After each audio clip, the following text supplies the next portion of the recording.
അങ്ങനെ ഇഞ്ചക്ഷൻ ആദ്യം ഒരെണ്ണം ഇങ്ങനെ എടുത്ത് അവിടെ ശരിയാവാതെ തൊട്ടടുത്ത് വേറെ രണ്ടാമതൊന്നും എടുത്ത് ഇഞ്ചക്ഷൻ കിട്ടിയ ഉടനെ എൻ്റെ മോളെ ചുണ്ട് ഇങ്ങനെ കോണി അങ്ങ് പോയി.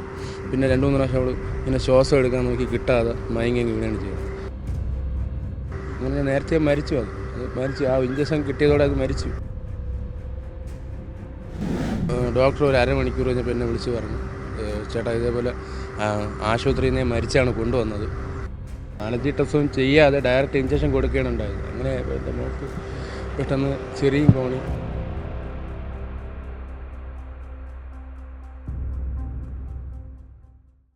നമസ്കാരം. നമ്മുടെ സംസ്ഥാനത്ത് വീണ്ടും ചികിത്സാ പിഴവ് മൂലം ഒരു മരണം കൂടി സംഭവിച്ചിരിക്കുകയാണ്. ഇക്കഴിഞ്ഞ ദിവസമാണ് തിരുവനന്തപുരം കാട്ടാക്കടയിലുള്ള 2 വയസ്സുകാരിയായ ഐഷ ഫാത്തിമ എന്ന കുട്ടി മരണപ്പെട്ടത്. കാട്ടാക്കടയിലുള്ള മമൽ ഹോസ്പിറ്റലിനെതിരെയാണ് ഇത്തരത്തിൽ ഗുരുതരമായ പരാതിയുമായി കുട്ടിയുടെ പിതാവ് ഇപ്പോൾ രംഗത്ത് വന്നിരിക്കുന്നത്.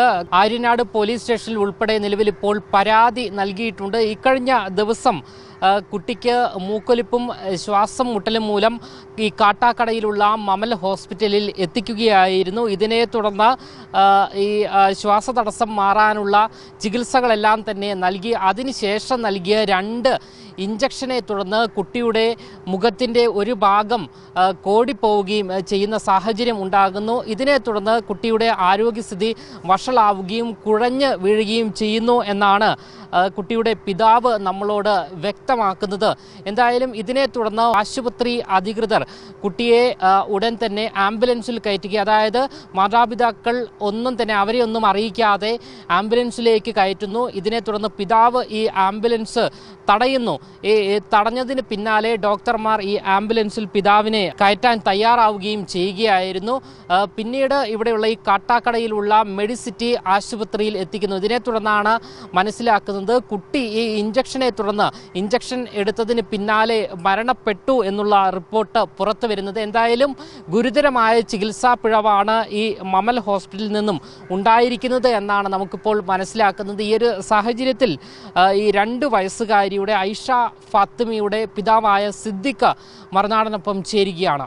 അസുഖമായിട്ട് നേരത്തെ 19-ാം തീയതി മമൽ ആശുപത്രി കൊണ്ടുപോയിട്ടുണ്ടായിരുന്നു. തലേ ദിവസം ആര്യനാട് ആശുപത്രി കാണിച്ച് സ്കൂളിൽ നിന്ന് വിളിച്ച് പറഞ്ഞിട്ട് നേരെ സ്കൂളിൽ നിന്ന് വിളിച്ചുകൊണ്ട് പോയി ആര്യനാട് ഗവൺമെൻറ് ആശുപത്രി കൊണ്ടുപോയി കാണിച്ച് അവിടെ കുറവില്ലെങ്കിൽ കുട്ടികളുടെ ഡോക്ടറെ കാണിക്കണമെന്ന് പറഞ്ഞിട്ടുണ്ടായിരുന്നു. കുട്ടികളുടെ ഡോക്ടറെ കാണിക്കണമെന്ന് പറഞ്ഞിട്ടുണ്ടായിരുന്നു. അങ്ങനെ 19-ാം തീയതി മമൽ ആശുപത്രിയിൽ ഒരു 11:30 കൊണ്ടുവന്ന് കാണിച്ച്. അന്ന് സത്യനേശൻ ഡോക്ടറാണ് ഉണ്ടായിരുന്നു. സത്യനേശൻ ഡോക്ടർ പറഞ്ഞു, എന്തുകൊണ്ടാണ് ഈ കണ്ണിൽ ഈ വീക്കം വന്നതെന്നുള്ളത് അറിയത്തില്ല, ഒന്ന് കണ്ണാശുപത്രിയിലൊന്ന് കാണിക്കണമെന്ന് പറഞ്ഞു. കണ്ണാശുപത്രി കാണിച്ച് പിറ്റേന്ന് 20-ാം തീയതി കണ്ണാശുപത്രി കൊണ്ട് കാണിച്ചിട്ട് ഡോക്ടർ പറഞ്ഞു അത് ഡ്രസ്സ് ഇട്ടപ്പോഴോ ആഹാരം കഴിച്ചപ്പോഴോ ഉള്ള അലർജിയാണ്, പ്രശ്നമൊന്നുമില്ല എന്ന് പറഞ്ഞു. അന്ന് വീട്ടിൽ കൊണ്ടുപോയി മരുന്നിട്ട് 21-ാം തീയതി രാവിലെ ആയപ്പോൾ ഈ കണ്ണിൻ്റെ വീക്കം കുറഞ്ഞു. കണ്ണൊക്കെ തുറന്ന് 2 കണ്ണും തുറന്ന് വീക്കമൊക്കെ മാറി. പിന്നെ 21-ാം തീയതി ഇന്നലെ 22-ാം തീയതി മമൽ ആശുപത്രി കൊണ്ടുപോയി നേരത്തെ തന്നിരുന്ന യൂറിൻ ബോട്ടിൽ രക്തസാമ്പിളും കൊടുത്ത് പരിശോധിക്കാൻ കൊടുത്ത്. എന്നിട്ട് അന്ന് നേരത്തെ ഇരുന്ന സത്യനേശൻ ഡോക്ടറല്ല ഉണ്ടായിരുന്നത്, അരുൺ വാര്യർ എന്ന ഡോക്ടറാണ് ഉണ്ടായിരുന്നത്. ആ ഡോക്ടറിൻ്റെ അടുത്ത് കൊണ്ട് കാണിച്ചപ്പോൾ ഡോക്ടർ പറഞ്ഞു ശ്വാസം മുട്ടലുണ്ട്, നമുക്ക് ICU കയറ്റി നെബുലൈസേഷനും അഡ്രിനാലിൻ സിറിഞ്ചും ഓക്സിജനും കൊടുക്കാമെന്ന് പറഞ്ഞു. അങ്ങനെ കൊടുത്തതിന് ശേഷം ആദ്യം നെബുലൈസേഷനും കൊടുത്ത് ഓക്സിജനും രണ്ടും കൂടെ ഒരുമിച്ചാണ് കൊടുത്തത്. കൊടുത്തതിന് ശേഷം അവൾക്ക് മോൾക്ക് വെള്ളം വേണമെന്ന് പറഞ്ഞ്, മുട്ടായി വേണമെന്ന് പറഞ്ഞ് നല്ലൊരു സംസാരിച്ച് നോർമലായി. ഈ നെബുലൈസേഷൻ കൊടുത്ത് മാറ്റിയപ്പോൾ തന്നെ നമുക്ക് ഹാർട്ടിൻ്റെ മിടിപ്പൊക്കെ നോർമലായി നല്ലപോലെയായിരുന്നു. മുട്ടായി കഴിച്ച് വെള്ളം കൊടുക്കാൻ പോയി പറഞ്ഞു. അവർ പറഞ്ഞു ഇഞ്ചക്ഷൻ ഉണ്ട്, അത് കൊടുത്ത് കഴിഞ്ഞിട്ട് കൊടുത്താൽ മതി എന്ന് പറഞ്ഞു. അങ്ങനെ ഇഞ്ചക്ഷൻ ആദ്യം ഒരെണ്ണം ഇങ്ങനെ എടുത്ത് അവിടെ ശരിയാവാതെ തൊട്ടടുത്ത് വേറെ രണ്ടാമതൊന്നും എടുത്ത് ആദ്യത് ഇഞ്ചക്ട് ചെയ്യാന്നില്ല. ആ 2ാമതൊരെണ്ണം എടുത്ത് ഇഞ്ചക്ട് ചെയ്ത് ആ ഇഞ്ചക്ഷൻ കിട്ടിയ ഉടനെ എൻ്റെ മോളെ ചുണ്ട് ഇങ്ങനെ കോണി അങ്ങ് പോയി.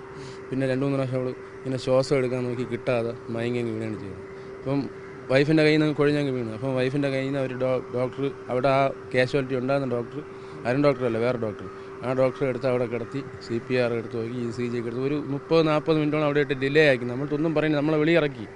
എന്നിട്ട് എൻ്റെ ഉമ്മ വന്നിടന്ന് വേളം വെച്ചപ്പോൾ ഇവർ അവിടെ നിന്ന് കുട്ടിയെ എടുത്തുകൊണ്ട് വേറെ അവരെ അവിടുത്തെ ആംബുലൻസിൽ തന്നെ എടുത്ത് കയറ്റി 2 ഡോക്ടർമാരും അരുൺ വാര്യർ ഡോക്ടറും ഈ കാഷ്വാലിറ്റി ഡോക്ടറും പിന്നെ ഒരു നേഴ്സും കൂടെ കയറി. നമ്മൾ കയറിയപ്പോൾ നമ്മൾ ഇറക്കി വിട്ടു. അപ്പോൾ ഇവിടെ കൊണ്ടുവന്ന് നമ്മൾ എന്ത് കൊണ്ടുവന്നു ഇവിടെ കൊണ്ടുവന്ന് വെച്ചപ്പോൾ നേരെ MER മെഡിസിറ്റി വന്നാൽ മതി എന്ന് പറഞ്ഞു. അങ്ങനെ നമ്മൾ ബഹളം ഉണ്ടാക്കി, ഉമ്മായും കൂടെ കൊണ്ടുവന്നേ പറ്റുള്ളൂ എന്ന് പറഞ്ഞു. എനിക്ക് പിന്നെ നമ്മളെന്തുകൊണ്ടാണ് അവർ അറിയിക്കാത്തത്? കുട്ടി അവിടെ വെച്ചേ മരിച്ചു എന്ന് പറഞ്ഞാൽ നേരത്തെ മരിച്ചു. അത് മരിച്ചു, ആ ഇഞ്ചക്ഷൻ കിട്ടിയതോടെ അത് മരിച്ചു. എന്നുവെച്ചാൽ നേരെ ഇവിടെ നേരെ മേടിച്ചിട്ട് കൊണ്ട് ഇവിടെ ഒരു അരമണിക്കൂർ അവിടെ ചെയ്ത പോലെ തന്നെ ഇവിടെ കുറച്ച് ഫെസിലിറ്റീസ് ഉണ്ടല്ലോ, അപ്പോൾ അതുകൂടെ ചെയ്തൊരു 10ഓളം മരുന്ന് എന്തോ കൊടുത്തെന്ന് പറഞ്ഞു. അതിൽ രണ്ടാമത്തെ മരുന്നിൽ 10 മിനിറ്റോളം ഹാർട്ട് മിടിപ്പുണ്ടായിരുന്നു. ഞങ്ങൾ കണ്ടായിരുന്നു, അതിന് ECG കണ്ടായിരുന്നു. അതിന് ശേഷം ഡോക്ടർ ഒരു അരമണിക്കൂർ കഴിഞ്ഞപ്പോൾ എന്നെ വിളിച്ച് പറഞ്ഞു, ചേട്ടാ ഇതേപോലെ ആശുപത്രിയിൽ നിന്ന് മരിച്ചാണ് കൊണ്ടുവന്നത്, നമുക്കിപ്പോൾ മാക്സിമം ഈ 10 മരുന്ന് വരെ കൊടുത്തു നോക്കാം, അതിൽ പ്രതികരിക്കുമെന്ന് നോക്കാം മരുന്നുകളുടെ സഹായത്തോടെ. 10 എണ്ണം കൊടുത്തു കഴിഞ്ഞ് മരിക്കുകയാണ് ഉണ്ടായത്. മരണം അവർ സ്ഥിരീകരിച്ചു.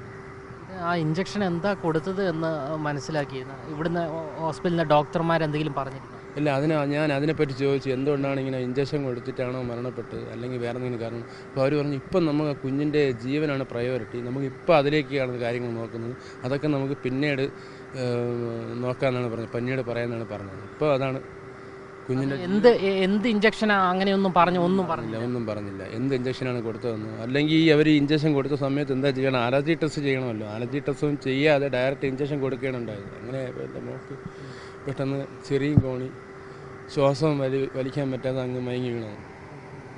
ഇപ്പോൾ ഈ ആശുപത്രിയും ഡോക്ടർമാരും എന്താണ് പറയുന്നത്? അവരിതിനൊന്നും മറുപടി പറയുന്നില്ല. കാരണം ഇന്നലെ ഇവിടെ കൊണ്ടുവന്ന ഒരു 10-15 മിനിറ്റ് കഴിഞ്ഞപ്പോഴേ നമ്മൾ മെയിൻ ഡോറിൽ വഴിയുന്ന ഡോക്ടർമാർ ബാക്കിൽ കൂടെയാണ് പോയത്. അപ്പോൾ അവരിറങ്ങിപ്പോയി. പിന്നെ ഇവിടുത്തെ ഡോക്ടർ മാത്രമേ ഉണ്ടായിരുന്നുള്ളൂ.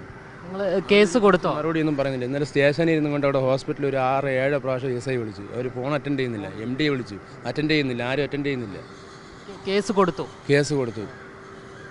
പിന്നെ നടപടി സ്വീകരിക്കും, ഡോക്ടർമാരെതിരെയും നടപടി സ്വീകരിക്കുന്നു. പൂർണ്ണ വിശ്വാസമുണ്ട്, സർക്കാർ പൂർണ്ണ വിശ്വാസമുണ്ട്. നിങ്ങൾ അധികവും കാണിക്കുന്ന ഹോസ്പിറ്റലാണോ ഇത്? ഞാൻ കൂടുതൽ പ്രാവശ്യം എന്ന് പറഞ്ഞാൽ ഇത് നമ്മൾ ഈ കാർഡിൽ മോളെ കൊണ്ടുവരണത് 2019-2021 2023-24 കൂടെ കൊണ്ടുവന്നിട്ടുണ്ട്. നമ്മൾ 9-ാം മാസം ആയിരുന്ന സമയത്തേക്ക് കൊണ്ടുവന്നിട്ടുണ്ട്. നമ്മൾ എന്ത് അസുഖം വന്നാലും നേരത്തെ ഇവിടെ കൊണ്ടുവന്ന് കാണിച്ച് പെട്ടെന്ന് ഭേദമാവണമാണ്. ആ ഒരു ഉറപ്പിലാണ് കൊണ്ടുവന്നത്. ഹോസ്പിറ്റലിൻ്റെ ഭാഗത്തു നിന്നുണ്ടായ പിഴവാണ് എന്നാണ് നിങ്ങൾ? ആശുപത്രി അധികൃതരുടെ ഭാഗത്തു നിന്നുണ്ടായ പിഴവാണ്. പിഴവ് അതിന് സംഭവിച്ചതിന് ശേഷം ഒരു 40 മിനിറ്റോളം വേറെ ആശുപത്രിയിലേക്കൊന്ന് കൊണ്ടുപോകാതെ നമ്മൾക്കൊന്ന് എന്തെങ്കിലും ചെയ്തിരുന്നെങ്കിൽ ഞങ്ങൾ വേറെ ഏതെങ്കിലും ആശുപത്രിയിൽ കൊണ്ടുപോയിരുന്നു. പക്ഷേ ഒരു 40 മിനിറ്റോളം അവിടെയായിട്ട് ഡിലേ ആക്കി. ഇവിടുത്തെ ഡോക്ടർ പറഞ്ഞു ഒരു 10 മിനിറ്റ് മുമ്പ് കൊണ്ടുവന്നിരുന്നെങ്കിൽ നമുക്ക് എന്തെങ്കിലും ചെയ്യാമായിരുന്നു അവർ പറഞ്ഞു. എന്ന് പറഞ്ഞാൽ 10 മിനിറ്റോളം അവർക്ക് ഹാർട്ട് മിടിപ്പുണ്ടായിരുന്നു. എന്തായാലും മമൽ ഹോസ്പിറ്റലിൽ നിന്ന് നൽകിയ 2 ഇഞ്ചക്ഷനുകളാണ് കുട്ടിയുടെ മരണത്തിന് കാരണമാക്കിയിരിക്കുന്നത് എന്നാണ് മാതാപിതാക്കൾ നമ്മളോട് വ്യക്തമാക്കുന്നത്. അതേസമയം തന്നെ ഈ ഒരു കേസുമായി ബന്ധപ്പെട്ട് ആര്യനാട് പോലീസ് FIR രജിസ്റ്റർ ചെയ്തിട്ടുണ്ട് എന്നാണ് നമുക്ക് മനസ്സിലാക്കാൻ സാധിക്കുന്നത്. മറുവശത്ത് ഈ മമൽ ഹോസ്പിറ്റലുകാർ ഇതുവരെയും തങ്ങളുടെ ഭാഗത്തു നിന്നും ഉണ്ടായ പിഴവ് സമ്മതിച്ച് നൽകിയിട്ടില്ല എന്നുള്ള റിപ്പോർട്ടും നമുക്ക് പുറത്ത് വരുന്നുണ്ട്. ക്യാമറമാൻ അഖിൽ അശോകിനൊപ്പം അമൽ രുദ്ര, മറുനാടൻ മലയാളി, തിരുവനന്തപുരം.